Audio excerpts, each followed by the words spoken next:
And the recording has started, and let's get underway. Excellent. Okay, so just to let everybody know that a copy of this presentation will be put on our website for those who can't make it or those who want to listen again. So, okay, so the Career Start tender.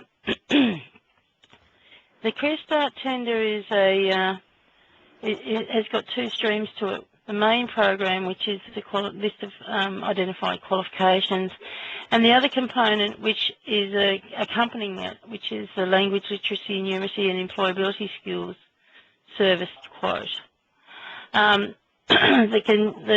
Career Start program is based around the needs of the learner. So, in essence, instead of being industry-led, it is learner-led program.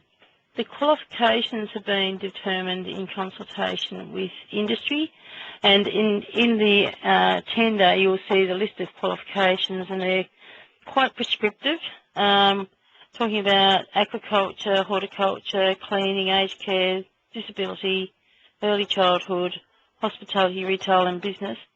Just wanted to point out, I have got a typo in that list. The certificates 2 in cleaning should be CPP 20611, not 20711. The tendering process is via the e-tendering website. So all the documentation needs to be downloaded from then, and then your applications plus any additional information that you want to see supporting your application should be uploaded via that website, and it's the email address. The web address is tenders.tas.gov.au. I should say at this point in time, if you have any questions, please put it through the chat box, or for those who are on phones, just ask the questions. I'll stop every now and again to just ask if anybody has questions, by the way. The actual tender process, it's fairly formal. Well, it is formal. When the tender box closes on the 18th of November, we'll undertake an assessment of those applications using the selection criteria and the scoring mechanism that's outlined in the tender document. It will then, and the recommendations will be going then to the selection panel. Then, because we are part of now State Growth, it will then go to the procurement committee of the Department of State Growth to support the outcomes. One of the main conditions, or the major condition, is that you must be an endorsed RTO. If you want more information about the endorsed RTO process, Gillian Nichols will be only too happy to help you. And if you look on our website under endorsed RTO process, you'll find her phone number. We are moving to more of an accountable process, which by that I mean that we have to be more responsive to making sure that the money that we are releasing is expended in the appropriate manner, and to that end we'll be conducting surveys, and we'll have a strong contract management process. The surveys will be focused on learner satisfaction, on completion. So, we understand that there's going to be times when all the places can't be used, and there must be reasons for that, and quite legitimate reasons for that. So we'll be doing some surveys around that to make the whole process more accountable.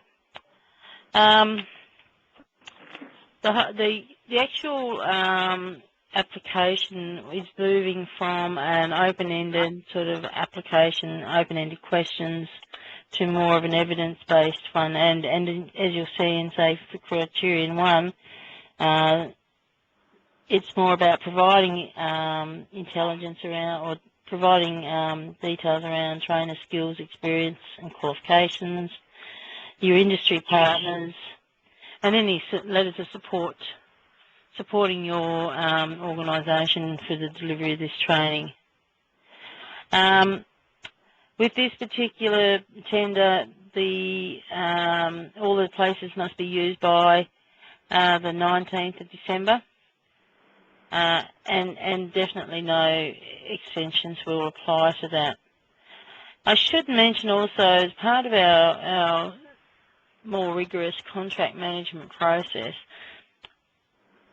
when the resulting surveys around your performance and the delivery of this training, we have put in place stronger measures to support your endorsement. So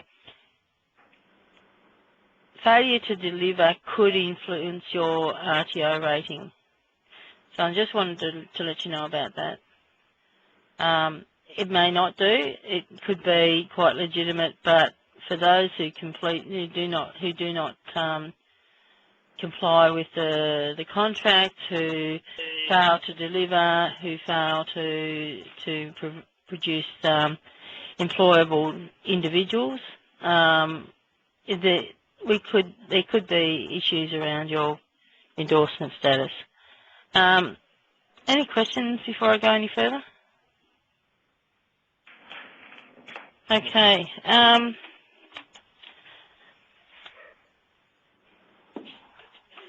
one of the things that in the criteria there'll be a question around how you contribute to the Tasmanian economy. Now, this is part of the buy local policy requirement that all government agencies have to put into their tenders from now on. This is to ensure that local business is considered in all our tendering processes. Obviously, interstate RTOs, as long as you can demonstrate that there's that you have a history of delivery in Tasmania, that you have a history of industry engagement, that you've got strong links to industry, you know, and also you have a permanent presence in Tasmania, will go a long way to supporting this.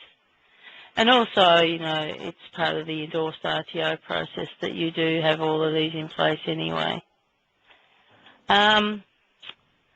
What else?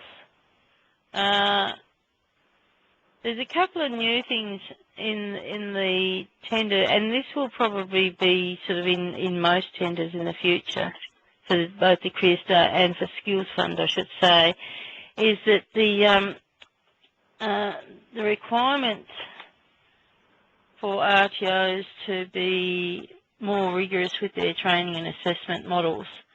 So the process from now on, or the strong suggestion from us from now on, is that you have a strong industry link with your partner. So all your industry partners, we're looking at the model for ensuring that they're involved in the process from the beginning. So when I'm talking about the beginning, that includes interviews, induction, delivery and assessment process. They could be involved in the work placement process all the way to completion. The reasoning behind that is because industry wants to be considered as part of the process and to actually achieve an employable outcome. And we've seen this delivered in a model before, and the employability rate's quite high. So when we do the surveys, we'll be asking you around or when you apply as well, we'll be looking at, you know, what strength you have with your partner, whether they'll be involved in the process, and what to what level they'll be involved in the process. The other thing that we're looking at is, due to the fact that we hear quite a lot that individuals are getting their qualifications in 2 weeks, in 3 weeks, completely unacceptable in terms of the quality of outcome. We have put in a duration of training. Now, that duration of training, we've set as a benchmark reference the model for ensuring sufficient time is given to formal training. And this is designed, what I'm going to let you know, what this covers is if you've got any youth between 15 and 19, and they're a learner with no prior skills development or work experience, we are looking at having some formal training, which is about 8 hours a week, plus a maximum of 240 hours of allocated work experience.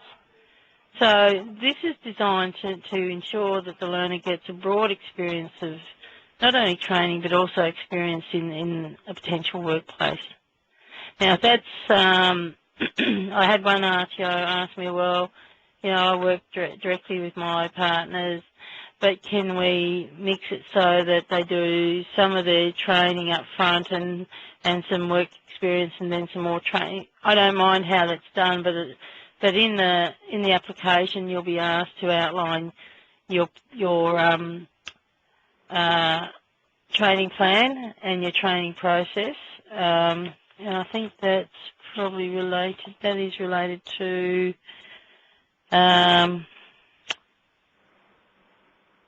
criteria 2, which is about the capacity to deliver and assess the qualifications being applied for. So one of the things we will be asking is the program structure and duration, including specific details around the delivery and assessment model, contact hours and any workplace arrangements. So we'll be looking strongly at that to ensure the learners get their full training experience.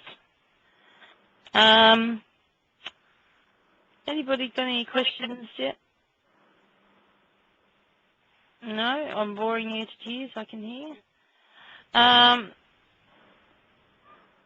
The other component to this whole process is the Language Literacy and Numeracy and Employability Skills program. Now, this is designed to support the individuals so that if they were to come to you and say, I want to do Certificate 3 in aged care, and you've assessed them and they do need to have some additional employability skills or they need some additional language skills, then they can get that as part of the whole training experience. We'll be the quote is designed to get the RTOs or the RTOs to provide that service in conjunction with the Career Start program.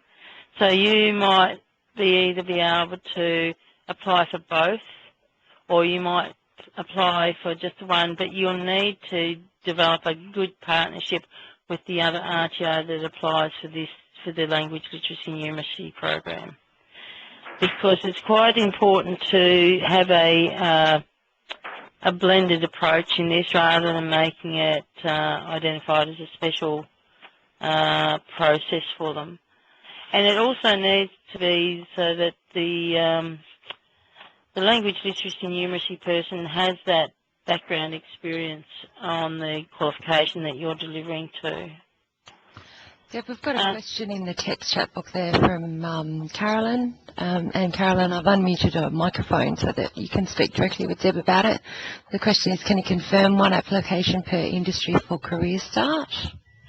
No, you can do more than one application per industry, but you won't. We have got a capped limit on the number of places. So we've got, for example, for disability, total of 70 places for all RTOs to apply for, not for one per RTO. Yeah, I mean, one application for hospitality, one application for disability. Well, I think you'd have to either that or it'd be quite a large application. Yep. Thank you. No worries. So yeah, with the language literacy and numeracy, we're looking for people with the expertise or the ability to auspice with someone who has that expertise. And really, it's really to provide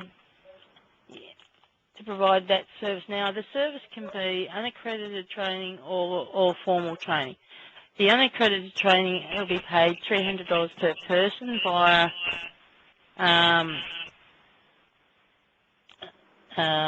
it'll have to be $300 for the unaccredited training plus an extra $400, sorry, plus an extra will increase to $500 if it results in a unit of competency. So it's really designed so that when they're assessed that that's blended into their training, but you'll have to contract with a preferred list of providers that will be resulting of this quotation.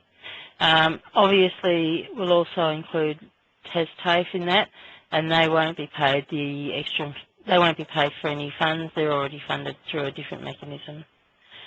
Okay, so Jody, I am interested in delivering the LLN component. If anyone needs to partner with an LLN provider.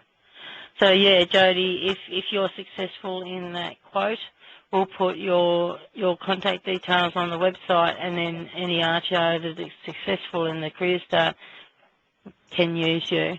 Now, we insist that we've gone through this process. If your clients need language literacy and numeracy support, then you've got to select from this preferred provider list.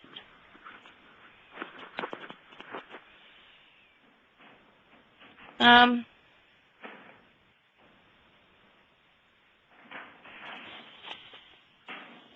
think so. We can quote without the partnership. Yeah, you can because then if you haven't got if you don't have a Career Start approved training provider, then it's a matter of how you would actually work with them. Now, it would be advantageous to Career Start trainer providers to look at the qualitative criteria number 4, detailing the trainer's experience and qualifications. If you don't have that relationship now, it would be advantageous to start looking for that for those organisations.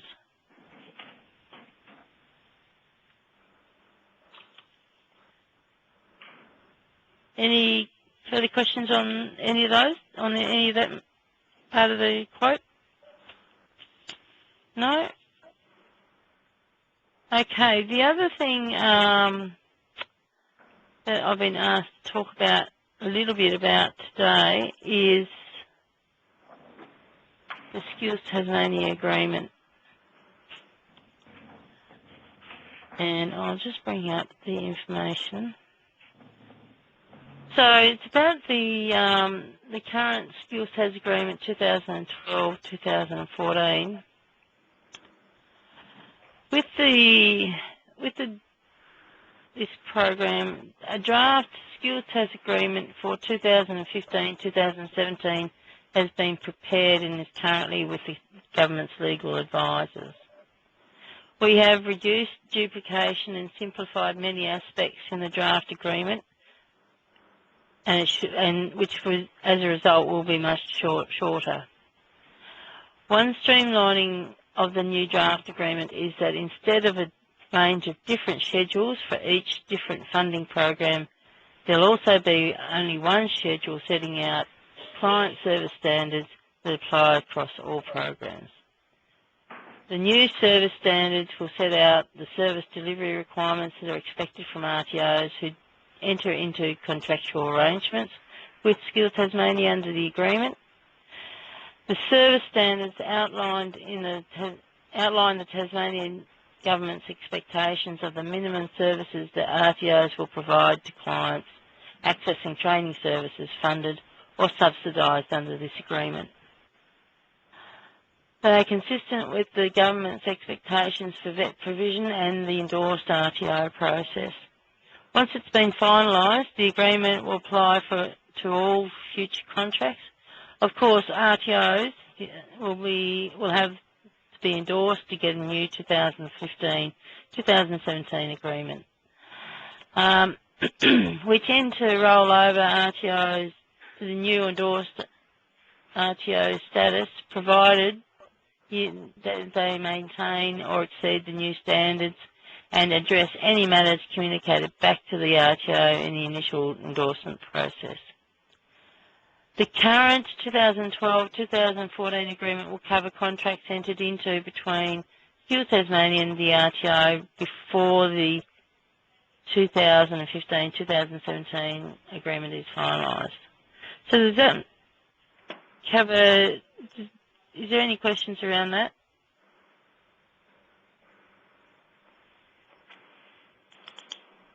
No? Well, this seems to have been a fairly quick process here. I do have a question, sorry, Deb. Yeah, sure. Not around... Oh, hello? Yeah. Oh, no, you were there. Sorry, Caitlin just said that we're on mute. Eligibility requirements for the Career Start program, point 2, on the last point where you've got not currently enrolled in another subsidised basic training certificate, including TAFE, etc.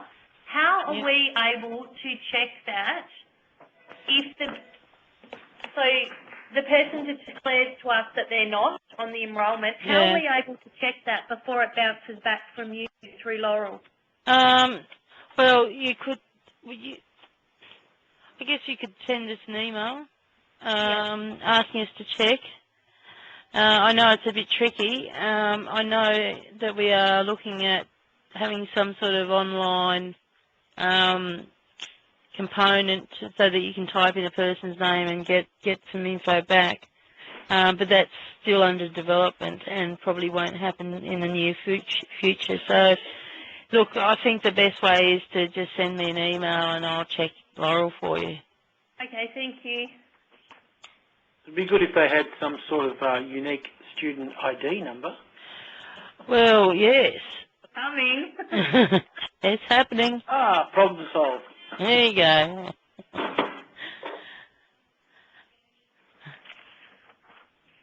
Any other questions? Peter, I'll just wait for Peter to finish typing his message.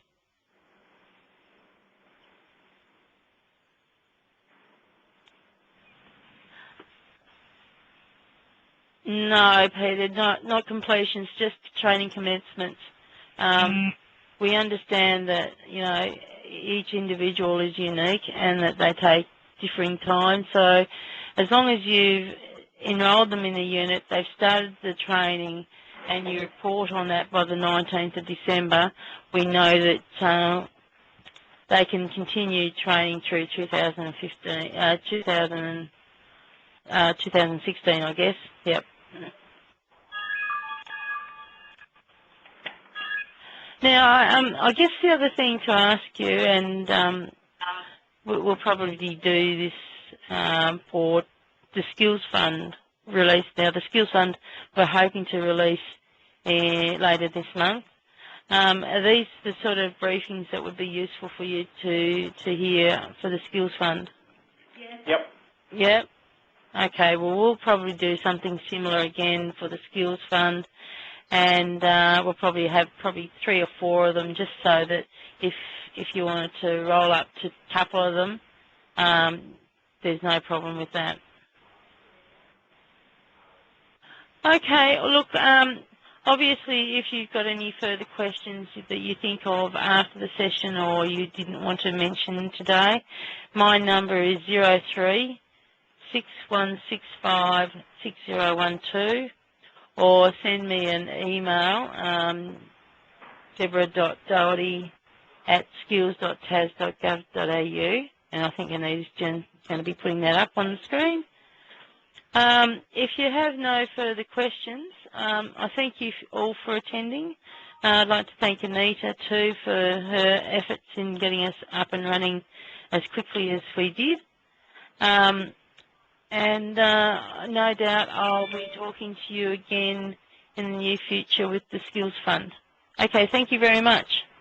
Thanks, Deb. Thank you. Thanks, Bye-bye. everyone. Just before you all go, I'll just let you know if we're using links to run more of these sessions in the future. For those of you who've had a problem connecting via audio or seeing the screen, when you go onto the Link web app, there are some plugins that need to be loaded, and some people have an issue, their firewalls aren't letting those load. I'll just let you know Internet Explorer is the preferred web browser for Link. And if you'd like to talk to whoever is helping you with your IT at wherever you are about getting the plugins downloaded when all of those things work properly, it's actually a really good way to present this information. So if you want to take some time to figure that out, that'd be great. Thanks, everyone. Thank you. Thank you. Bye-bye. Thank you. Bye.